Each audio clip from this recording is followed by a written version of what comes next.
Hi viewers, welcome to Meta Style. வீடியோக்குள்ள போகிறதுக்கு முன்னாடி நம்மளோட சேனலை சப்ஸ்கிரைப் பண்ணாதவங்க சப்ஸ்கிரைப் பண்ணிட்டு கொஞ்சம் சப்போர்ட் பண்ணுங்க. வாங்க வீடியோக்குள்ள போகலாமா? கார்த்தி ரேவதி சீரியல்ல என்ன பரபரப்பா நடந்துட்டு இருக்குன்னு தெரிஞ்சுக்கலாமா? சொல்ல போகுனா கார்த்தி ரேவதி சீரியல்ல ஒரு முக்கியமான ஆள் என்ட்ரி கொடுத்துருக்காருன்னே சொல்லலாம். அது வேற யாரும் இல்ல, எல்லாம் நம்மளுக்கு தெரிஞ்சவர் தான். ஸ்கிப் பண்ணாம யாருன்றத முழுசா பார்த்து தெரிஞ்சுக்கோங்க. நம்ம கார்த்தி எப்படியோ உண்மையான டாக்டரை கண்டுபிடிச்சி ஹாஸ்பிட்டலுக்கு கூட்டிட்டு வந்துடுறாரு. அதுக்கப்புறம் நடந்த எல்லா உண்மையும் ஒண்ணு விடாம சொல்லிடுறாரு நம்ம கார்த்தி. உடனே நம்ம ராஜராஜனையும் அந்த இடத்துல காப்பாத்திடுறாருன்னே சொல்லலாம். ஆமா, இந்த விஷயத்துல பண்ணது யாரு, இதுக்கு பின்னாடி யாரு இருக்கா அப்படின்னு சொல்லிட்டு நம்ம சாமுண்டீஸ்வரி கேட்டுட்டு இருக்கும்போது அதுக்கு மயில்வாகனம் ஒரு பதில சொல்றாரு. அத்தை, இதெல்லாம் யார் பண்ணிருப்பாங்கன்னு நினைக்கிறீங்க? அந்த சிவனாண்டி தான், இதுக்கெல்லாம் முழு காரணமே அந்த சிவனாண்டி தான் அப்படின்னு சொன்ன உடனே நம்ம ஈஸ்வரி வந்து, அவனுக்கு எவ்வளவு தைரியம் இருந்தா என்னோட கணவரையும் இந்த மாதிரி பண்ண பார்த்திருப்பான், நானு சும்மாவே விட மாட்டேன், என்ன பண்றேன்னு பாருங்க அப்படின்னு சொல்லிட்டு நம்ம ஈஸ்வரி வந்து ஆதங்கமா பேசிட்டு இருக்காங்கன்னே சொல்லலாம். சரி, இதுக்கப்புறமா நான் அமைதியா இருந்தேன்னா இது வேலைக்கு ஆகாது அப்படின்னு சொல்லிட்டு அவங்க கிட்ட இருக்கிற ஒரு பொருளை தான் எடுத்துட்டு போயிட்டு இருக்காங்க நம்ம ஈஸ்வரி. உடனே அந்த இடத்துல எல்லாருமே வந்து ஈஸ்வரி ஸ்டாப் பண்றாங்கன்னே சொல்லலாம். ரேவதி சொல்றாங்க, அம்மா நீங்க பொறுமையா இருங்கம்மா, அதான் நம்ம கார்த்தி மாமா எல்லா உண்மையும் கண்டுபிடிச்சிட்டாருல, அது மட்டும் இல்லாம அந்த போலியான ஆளையும் அரெஸ்ட் பண்ணியாச்சு, நீங்க அமைதியா இருங்கம்மா அப்படின்னு சொல்லிட்டு இருக்காங்க நம்ம ரேவதி.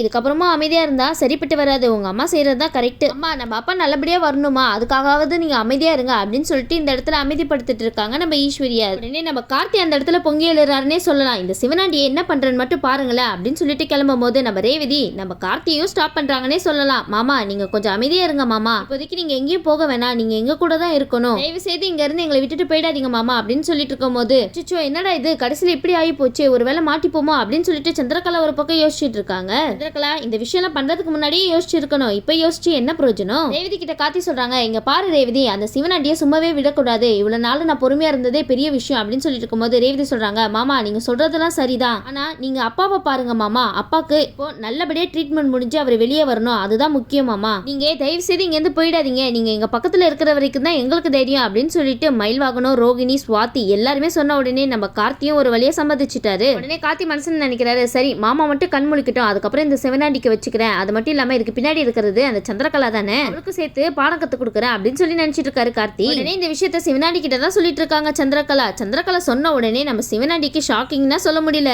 என்ன சொல்ற சந்திரகலா, இந்த தடவையும் நம்ம பிளான் சொதப்பிடுச்சா, இந்த கார்த்தி மறுபடியும் ஜெயிச்சிட்டானா அப்படின்னு சொல்லிட்டு இருக்கும்போது சந்திரகலா சொல்றாங்க, ஆமா ஆமா, ஆனா இந்த கார்த்தி பயலுக்கு எப்படி இந்த விஷயம் தெரிஞ்சிச்சுன்னே தெரியல, ஆனா கடைசி நிமிஷத்துல மட்டும் நம்ம நினைச்சதை நடக்க விடாம பண்ணிட்டான், அது மட்டும் இல்லாம அந்த போலியானவரை அரெஸ்ட் பண்ணி கூட்டிட்டு போயிட்டாங்க அப்படின்னு சொல்லிட்டு இருக்கும்போது நம்ம சிவனாண்டி பயப்பட ஆரம்பிச்சிடுறாங்க. ஐயோ அப்ப சந்திரா நம்ம மாட்டிப்போமா அப்படின்னு சொல்லிட்டு இருக்கும்போது, இல்ல அவர் இது வரைக்கும் நம்மளோட பேர்லாம் சொல்லல, ஆனா இந்த கார்த்தி உங்களை மட்டும் சும்மாவே விட மாட்டேன் அப்படின்னு சொல்லிட்டு இருக்கான், அதனால நீங்க என்ன பண்றீங்கன்னா தயவு செய்து இவன் கண்ணில் மட்டும் பற்றாதீங்க, 2 நாளைக்கு தலைமறைவாவே இருங்க அப்படின்னு சொல்லிட்டு இருக்காங்க. இந்த பக்கம் ஈஸ்வரியும் உங்க மேல ரொம்ப கோவமாவே இருக்கா அப்படின்னு சொல்லிட்டு இருக்கும்போது உடனே சிவனாண்டி சொல்றாங்க, சந்திரா நீ என்ன பத்தி கவலைப்படாத, உனக்கு எது பிரச்சனை இல்ல அப்படின்னு சொல்லி கேட்டு இருக்கும்போது, எனக்கு எந்த பிரச்சனையும் இல்லைங்க, நான் சேஃபா தான் இருக்கேன், நீங்க என்ன பத்திலாம் கவலைப்பட்டு இருக்காதீங்க, நீங்க தலைமறைவா எங்கேயாவது இருங்க அப்படின்னு சொல்லிட்டு 2 பேரும் ஒரு பக்கம் பேசிட்டு இருக்காங்க. சரின்னு சொல்லிட்டு பேசி முடிச்சுட்டு நம்ம சந்திரகலா திரும்புறாங்க. அந்த இடத்துல நம்ம கார்த்தி தான் பண்ணிக்கிறாரு.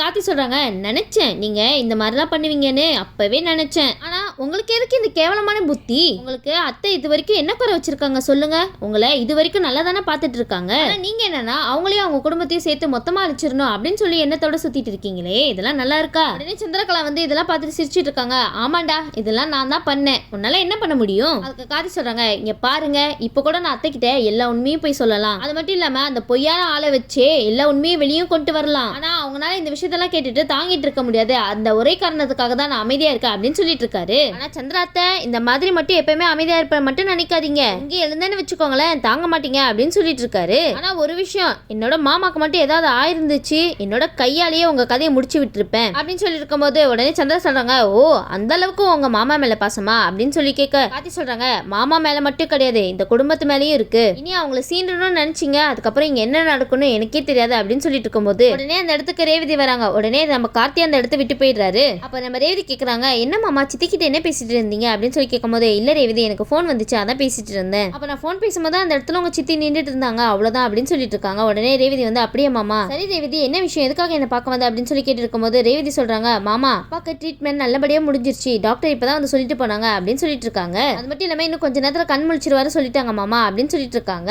உடனே இதை கேட்டுட்டு நம்ம கார்த்தி ரொம்ப சந்தோஷப்படுறாருன்னே சொல்லலாம். உடனே நம்ம மயில்வாகனம் வந்து வார்த்தைக்கு வார்த்தை நம்ம கார்த்தி பத்தி புகழ்ந்து பேசிட்டு இருக்காங்க இந்த ஈஸ்வரி கிட்ட. ஆனா ஈஸ்வரி மனசு மாற மாதிரியே தெரியலையே, பாருங்க அத்தை, இந்த கார்த்தி மாப்பிள்ள மட்டும் மாமாவை சரியான நேரத்துல வந்து காப்பாத்தலன்னு வச்சுக்கோங்களேன், என்ன நடந்திருக்கும் யோசிச்சு பார்க்க முடியுமா உங்களால சொல்லுங்க. அவரை உயிரோடய பாத்துருக்க முடியாது அப்படின்னு சொல்லி இருக்கும் போது உடனே ரோகிணி சுவாதி சொல்றாங்க, ஆமாமா கார்த்தி மாமாவை இப்பயாவது புரிஞ்சுக்கோங்கம்மா, அது மட்டும் இல்லாம தாத்தா பாட்டி எல்லாருமே நல்லவங்க தான். உடனே அந்த இடத்துல ஈஸ்வரி சொல்றாங்க, இங்க பாருங்க ஏதோ உங்க அப்பாவை காப்பாத்திட்டாங்க, அதுக்காக எல்லாருமே சேர்ந்துட்டு அவரை தலைமையில தூக்கி வச்சுட்டு பேசிட்டு இருக்காதீங்க அப்படின்னு சொல்லிட்டு அவங்க பாட்டுக்கு ஒரு பக்கம் சொல்லிட்டு போறாங்க. உடனே மயில் வாங்கின ரோகிணி கிட்ட சொல்றாங்க, உங்க அம்மா திருந்தவே மாட்டாங்கல்ல, சில ஜென்மங்களா திருந்தவே திருந்தாதுங்க, அதுல உங்க அம்மா ஒரு கேட்டகரியா சேர்த்துக்கலாம் போல அப்படின்னு சொல்லிட்டு இருக்காரு இந்த இடத்துல மயில் வாகனம். எல்லாம் தெரிஞ்ச விஷயம் தானே, அவங்க என்னைக்கு திருந்திருக்காங்க, திருந்திட்டா இந்த உலகமே அழிஞ்சு போயிடுமே, அவங்களுக்கே அவங்க மேல டவுட் வந்துடும், ஐயோ நம்மள திருந்திட்டோம் அப்படின்னு சொல்லிட்டு. இதெல்லாம் என்னைக்குமே நடக்காத விஷயம் மயில் வாகனம், நீங்க தான் உங்க ஈஸ்வரியத்தை என்னைக்காவது ஒரு நாள் மாறுவாங்க அப்படின்னு சொல்லி நினைச்சு ஏமாத்திட்டு இருக்கீங்க. ரேவதி வந்து கார்த்திகிட்ட சொல்லிட்டு இருக்காங்க, மாமா எங்க அப்பா இன்னைக்கு உயிரோட எங்களுக்கு கிடைச்சிருக்காங்கன்னா அதுக்கு முழுக்க காரணமே நீங்க தான். அப்பாக்கு இந்த மாதிரி ஆனதுல இருந்து நீங்க சாப்பிடல, ஒழுங்கா தூங்கல, இதுல இருந்தே தெரியுது மாமா நீங்க அப்பா மேல எவ்வளவு பாசம் வச்சிருக்கீங்கன்னு. ஆனா அம்மா தான் இதெல்லாம் புரிஞ்சிக்கவே மாட்டாங்க, உங்க மேல ரொம்ப கோவமாவே இருக்காங்க. ஆனா நீங்க கவலைப்படாதீங்க மாமா, அம்மா என்னைக்காவது இல்லைன்னா என்னைக்காவது ஒரு நாள் உங்களை புரிஞ்சுப்பாங்க அப்படின்னு சொல்லிட்டு இருக்கும்போது நம்ம கார்த்தி சொல்றாங்க, இங்க பாரு ரேவதி, எனக்கு அதை பத்திலாம் கவலையே கிடையாது, மாமா நல்லபடியா அந்த இடத்துல கண் முழிச்சா போதும் அப்படின்னு சொன்ன உடனே அந்த இடத்துல நர்ஸ் ஓடி வராங்க. என்னாச்சு, எதுக்கு இப்படி ஓடி வரீங்க அப்படின்னு சொல்லி கேட்கும்போது நர்ஸ் சொல்றாங்க, அவரு கண் முழிச்சிட்டாரு வாங்க அப்படின்னு சொன்ன உடனே எல்லாருமே ரொம்ப சந்தோஷப்படுறாங்கன்னே சொல்லலாம். அந்த இடத்துல இந்த பக்கம் நம்ம சந்திராக்கு மட்டும் சந்தோஷமே இல்லைன்னு சொல்லலாம், நம்ம பிளான் எல்லாமே சொதப்பிட்டானே இவன் வந்து அப்படின்னு இவங்க ஒரு பக்கம் சொல்லிட்டு இருக்கும்போது நம்ம ராஜராஜன் கண் முழிச்சு எல்லாரையும் பார்த்துட்டு இருக்காரு. ராஜராஜன் வந்து முதல் கேள்வியா கேட்கறது நம்ம ரேவதி கிட்ட தான், ரேவதிமா உனக்கு கல்யாணம் நடக்கல அப்படின்னு சொல்லும் போது, அப்பா எனக்கு கல்யாணம் நடக்கலப்பா, மாமா அந்த கல்யாணத்தை நிறுத்திட்டாருப்பா, ஆனா அதுக்காக நீங்க ஏன்ப்பா இந்த மாதிரிலாம் பண்ணிட்டு இருந்தீங்க அப்படின்னு சொல்லி கேட்கும்போது, எனக்கு வேற வழி தெரியலமா, இப்ப பாத்தீங்களாப்பா எந்த நிலைமைக்கு வந்து விட்டுருச்சுன்னு, மாமா இருக்கும் போது நம்மளுக்கு என்னப்பா கவலை. உடனே அந்த இடத்துல நம்ம ராஜராஜன் கார்த்தியை தான் கூப்பிடுறாங்க, இங்க பாருங்க மாப்பிள்ள, எப்படியோ என்னோட பொண்ணோட வாழ்க்கையை காப்பாத்திட்டீங்க மாமா. என்ன மாமா நீங்க, நான் தான் காப்பாத்துவேன்னு சொன்னல, ஆனா நீங்க ஏன் மாமா இந்த மாதிரிலாம் பண்ணீங்க, எதுக்காக நீங்க அந்த கூர்மையான ஆயுதத்தை வச்சிருந்தீங்க, இப்ப பாருங்க என்ன நடந்துச்சுன்னு. உடனே இந்த இடத்துல ஈஸ்வரி தான் ராஜராஜனை பார்க்க வராங்க. ஆனா ராஜராஜனுக்கு நம்ம ஈஸ்வரி மேல செம்ம கோவம்னே சொல்லலாம். ஆனா ஒன்னு சொல்றேன் ஈஸ்வரி, இந்த பிரச்சனைக்கெல்லாம் முழு காரணமே நீ தான், அன்னைக்கு மட்டும் நான் சொன்னதை நீ கேட்டு இருந்தானா இந்த அளவுக்கு நீ வந்திருக்கவே வந்திருக்காது அப்படின்னு சொல்லிட்டு ரொம்ப எமோஷனல் ஆகுறாங்கன்னே சொல்லலாம். உடனே அந்த இடத்துக்கு நர்ஸ் வராங்க, பாருங்க எல்லாரும் சேர்ந்து அவங்களை டென்ஷன் பண்ணக்கூடாதுன்னு சொல்லி தானே உள்ள அனுப்புனேன், நீங்க எல்லாரும் தயவு செய்து வெளியே போங்க அப்படின்னு சொல்லும்போது ஈஸ்வரி ஒரு பக்கம் அழுதுட்டே வெளியே போறாங்க. அப்ப ரேவதி ரோகிணி சுவாதி எல்லாருமே வந்து அம்மாவை வந்து சமாதானப்படுத்துறாங்க. அதுக்கு ஈஸ்வரி சொல்றாங்க, பாத்தியா அப்பா என்கிட்ட முகத்தை கொடுத்து கூட பேச மாட்டாங்க, மேல எந்த அளவுக்கு கோவமா இருக்காங்கன்னு பாத்தியா நீனு அப்படின்னு சொல்லிட்டு இருக்கும்போது உடனே ரோகிணி சொல்றாங்க, ஆமாமா கோவமா தான் இருப்பாங்க, நீங்க செஞ்ச காரியம் அந்த மாதிரி, அதனாலதான் அவரு உங்க மேல ரொம்ப கோவத்துல இருக்காரு, சரிமா இதெல்லாம் விட்டுருங்க, அவரோட எழுத்து தான் நம்மளுக்கு இப்ப முக்கியம், நீங்க கொஞ்ச நேரம் அமைதியா இருங்கம்மா, அதுக்கப்புறமா அப்பா சரியானதுக்கு அப்புறம் எல்லா விஷயத்தையுமே நம்ம பேசி சரி பண்ணிடலாம் அப்படின்னு சொல்லிட்டு இருக்காங்க. இந்த பக்கம் நம்ம ராஜராஜன் கொஞ்சம் கொஞ்சமா குணமடைஞ்சதுக்கு அப்புறம் அவங்கள வீட்டுக்கு கூட்டிட்டு போயிடலாம் அப்படின்னு சொன்ன உடனே ராஜராஜனை நல்லபடியா வீட்டுக்கு அழைச்சிட்டு வந்துறாங்கன்னு சொல்லலாம். ஆனா சந்திராக்கு மட்டும் இந்த விஷயம் எல்லாம் எதுவுமே பிடிக்க மாட்டேங்குது, அவங்களுக்கு எந்த விஷயம் தான் பிடிக்கும், எந்த விஷயமே பிடிக்காதுதான், அவங்களுக்கு சாதகமா நடந்தா அந்த விஷயம் மட்டும் பிடிக்கும். உடனே சந்திரா நினைக்கிறாங்க, இதெல்லாம் வேலைக்கே ஆகாது, இதுக்கெல்லாம் சரியான ஆளு அந்த மருது தான், அந்த மருதை வச்சு இந்த குடும்பத்தையே அழிக்கணும் அப்படின்னு சொல்லிட்டு அவங்க ஒரு பக்கம் திட்டத்தை போட்டுட்டு இருக்காங்கப்பா. ஐயோ மறுபடியும் மருதா, இந்த பக்கம் நம்ம மருதை தான் காமிக்கிறாங்க. ஆனா நம்ம சந்திரா நேரா இந்த மருதை பார்த்து பேசக்கூடாது, இதுக்கு பதிலா நம்ம ஒரு அதிகாரியை வச்சு மூவ் பண்ணலாம் அப்படின்னு சொல்லிட்டு மூவ் பண்றாங்க. உடனே அதிகாரிங்க சொல்றாங்க, இந்தா உனக்கு சாப்பாடு வாங்கிட்டு வந்திருக்கேன் சாப்பிடு அப்படின்னு சொல்லிட்டு இருக்கும்போது உடனே மருது சொல்றாரு, இல்ல எனக்கு சாப்பாடுலாம் ஒண்ணு வேணாம் அப்படின்னு சொன்ன உடனே அதிகாரிங்க சொல்றாங்க, இங்க பாரு இந்த சாப்பாடு நீ சாப்பிட்டு தான் ஆகணும் அப்படின்னு சொல்லிட்டு ரொம்ப வலுக்கட்டாயமா அந்த சாப்பாடு கொடுக்குறாங்கன்னே சொல்லலாம். மருது உங்களுக்கு இன்னும் அந்த ஆதங்க அடங்கல பாத்தீங்களா. உடனே மருதுக்கு அந்த சாப்பாடு கட்டாயமா கொடுத்த உடனே நம்ம மருதுக்கு டவுட் வருது, எதுக்கு இந்த மாதிரி கட்டாயமா நம்மளுக்கு சாப்பாடு கொடுக்குறாங்க அப்படின்னு சொல்லிட்டு அந்த பேப்பரை பிரிச்சு பாக்குறாங்க. அப்ப அதுல பார்த்தா அதுல ஒரு மொபைல் இருக்கு, என்னடா இது மொபைல் இருக்கு அப்படின்னு சொல்லி யோசிச்சு இருக்கும் போது அந்த மொபைலுக்கு ஒரு போனும் வருது. இந்த இடத்துல இந்த மருதுக்கு யார் போன் பண்ணிருப்பான்னு நினைக்கிறீங்க, எல்லாம் நம்ம சந்திரகலா தான், அவங்கனால சும்மாவே இருக்க முடியாது, ஒண்ணு இந்த சிவனாண்டி வேலைக்கு ஆகல அப்படின்னு சொன்ன உடனே நம்ம மருது கிட்ட போயிட்டாங்க பாத்தீங்களா இவங்க. ஆனா சந்திரா நல்லா பண்றீங்க போங்க. உடனே நம்ம மருது போன் எடுத்து பேசுறாங்க, நான் தான் சந்திரகலா பேசுறேன் அப்படின்னு சொன்ன உடனே நம்ம மருது சொல்றாங்க, நீங்க எதுக்கு எனக்காக கால் பண்ணீங்க, இங்க பாரு மருது உன்னை அந்த இடத்துல இருந்து காப்பாத்தணுமா, உன்னை காப்பாத்தணும்னா எனக்கு ஒரு வேலை செஞ்சு ஆகணும் நீனு, அது மட்டும் இல்லாம உன்னை இந்த நிலைமைக்கு தள்ளின அந்த ரேவதியும் கார்த்தியும் சும்மாவே விடக்கூடாது அப்படின்னு சொல்லிட்டு இருக்கும்போது நம்ம மருதுவும் கோவத்தோட பேசிட்டு இருக்காங்க. அந்த ரேவதியும் கார்த்தியை மட்டும் நான் சும்மாவே விட மாட்டேன், அதுக்காக நான் என்ன வேணாலும் பண்ணுவேன், சரி உன்னை வெளியே கொண்டு வரது என்னோட பொறுப்பு அப்படின்னு சொல்லிட்டு நம்ம மருதுகிட்ட ஒரு பிளான் சொல்றாங்க. சந்திரகலா உனக்கு ஹெல்ப் பண்றதுக்காக அந்த ஸ்டேஷன்ல ஒருத்தர் இருக்காரு, அவர் உனக்கு ஹெல்ப் பண்ணுவாரு, நீ அந்த இடத்துல இருந்து தப்பிச்சிடலாம் அப்படின்னு சொன்ன உடனே நம்ம மருதும் சரின்னு சொல்லிடுறாங்க. அப்ப நம்ம மருதுவா கோர்ட்ல ஆஜர் பண்றதுக்காக வண்டியில வச்சுதான் கூட்டிட்டு போயிட்டு இருக்காங்க. ஆனா அந்த இடத்துல வந்து சில பேர் கலாட்டா பண்ணவும் ஏற்கனவே நம்ம மருது தப்பிக்கிறதுக்காக அங்க ஒருத்தர் இருக்காருல்ல, அவரு நம்ம மருத தப்பிக்கவும் விட்டுறாரு. உடனே அந்த இடத்துல மருதுவும் தப்பிச்சு ஓடி வந்துடுறாங்க. அவர் பின்னாடியே எல்லாரும் ஓடி வராங்கப்பா நம்ம மருதை பிடிக்கிறதுக்கு. ஆனா நம்ம மருது எப்படியோ தப்பிச்சு போயிட்டாங்கன்னே சொல்லலாம். ஆனா இந்த இடத்துல நம்ம மருது மருது நேர சந்திர சொன்ன ஒரு இடத்துக்கு தான் வந்துடுறாங்க. அப்ப அந்த இடத்துல சந்திரகலாவை தான் காமிக்கிறாங்க. அப்ப மருது கேக்குறாங்க, ஆமா உங்க அக்கா குடும்பத்து மேல உங்களுக்கு அப்படி என்ன கோவம்? அது எதுக்கு கேக்குற? என்னையும் என்னோட புருஷனையும் எப்ப அவ பிரிச்சாலோ அப்பமே நான் ஒரு முடிவு பண்ணிட்டேன், இந்த குடும்பத்தை எப்படியாவது பழி வாங்கணும்னு. ஆனா நீ எனக்கு ஒரு உதவி பண்ணணும் அப்படின்னு சொல்லி கேட்டு இருக்கும் போது, என்ன உதவி பண்ணணும்? உன்னுடைய டார்கெட் அந்த ரேவதியும் கார்த்தியும், ஆனா என்னுடைய டார்கெட் என்னோட அக்கா ஈஸ்வரி தான். அந்த வீட்டுக்கு ஹெட்டே அவதான். அவளோட கதை மட்டும் முடிஞ்சிருச்சுன்னா அதுக்கப்புறம் அந்த குடும்பத்துல நான் நினைக்கிறது மட்டும் தான் நடக்கும் அப்படின்னு சொல்லிட்டு இருக்கும்போது மருது கேக்குறாங்க,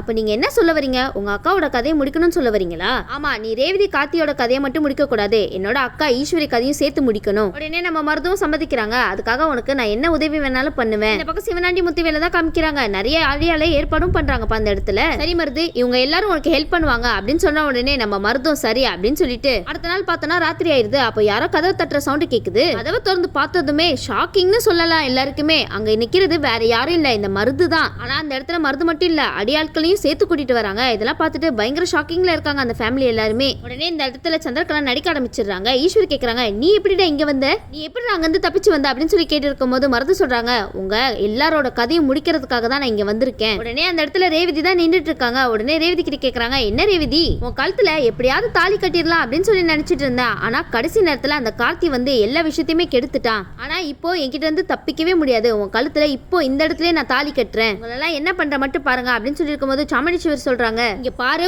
ஒழுங்கு மரியாதையா இங்க இருந்து போயிடு. என் பொண்ணை மட்டும் நீ ஏதாவது பண்ணன்னு வச்சுக்கோயேன், அதுக்கப்புறம் நான் என்ன பண்ணுவேன் ஏது பண்ணுவேன்னு எனக்கே தெரியாது அப்படின்னு சொல்லிட்டு இருக்கவும் நம்ம மருதுக்கும் ஈஸ்வரிக்கும் வாக்குவாதம் நடக்குதுன்னே சொல்லிட்டு இருக்கலாம். உடனே நைசா ரேவதி மாடிக்கு தான் ஓடி போயிடுறாங்க. மாடியில போய் அவங்க ஒரு இடத்துல ஒளிஞ்சுக்கிறாங்க. உடனே மருது வந்து திரும்பி பார்க்கும்போது நம்ம ரேவதி அந்த இடத்துல இல்ல.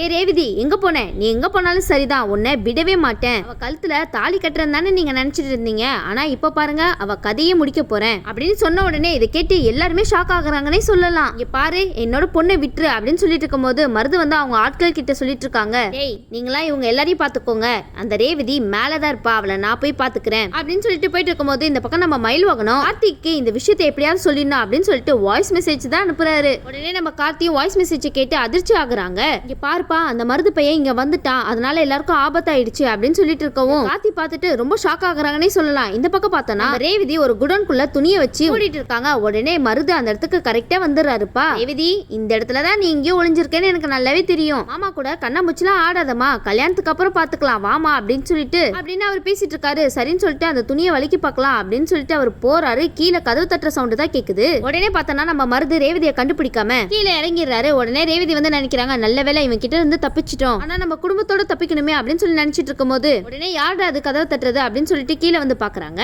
ஏய் போய் யாருன்னு பாருங்கடா அப்படின்னு சொல்லிட்டு கதவை திறந்து பாக்குறாங்க. ஆனா அந்த இடத்துல நம்ம மருதே ஷாக் ஆகுறாங்கன்னா பாத்துக்கோங்களேன், வேற யாரும் இல்ல வந்தது, நம்ம கார்த்தி தான். நம்ம கார்த்தி அந்த இடத்துக்கு வந்துட்டு எல்லாரையும் அடி அடின்னு அடிச்சு வெளுக்கிறாருன்னே சொல்லலாம். ஒரு கட்டத்துல நம்ம கார்த்தியை எல்லாரும் புடிச்சு வச்சிடறாங்க. மருது சொல்றாங்க, நீ தானடா இந்த குடும்பத்தையே காப்பாத்திட்டு இருக்க, இப்ப பாரு உன் கண்ணு முன்னாடியே சாமுண்டீஸ்வரி கதையை முடிக்கிறேன். இதை பார்த்துட்டு இருக்கிற சந்திரகலா சந்தோஷப்பட்டுட்டு இருக்காங்கப்பா. இதுக்கப்புறம் நம்ம கார்த்தி மருது கிட்ட இருந்து சாமுண்டீஸ்வரி ரேவதி எல்லாரையுமே வந்து எப்படி காப்பாத்துறாங்கன்னு வெயிட் பண்ணி பார்க்கலாம். இந்த வீடியோ உங்களுக்கு பிடிச்சிருந்துச்சுன்னா மறக்காம மெட்ரா ஸ்டைல லைக் பண்ணுங்க, ஷேர் பண்ணுங்க, சப்ஸ்கிரைப் பண்ணிடுங்க. தேங்க்யூ.